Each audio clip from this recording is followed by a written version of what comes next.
দেখো বন্ধুরা, প্রথমে দুধ দিয়ে ওটসটাকে একটু ফুটিয়ে নিলাম।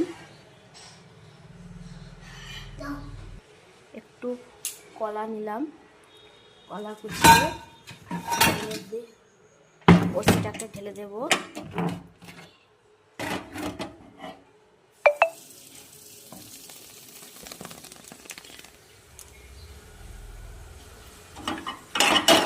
ওটসটাকে দিয়ে দিলাম।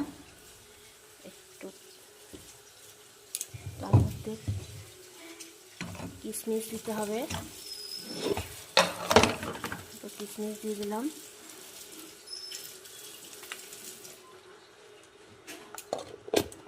একটু খেজুর দিতে হবে, দুটো খেজুর দিয়ে দিলাম। এরপরে একটু মধু দিতে হবে এর মধ্যে।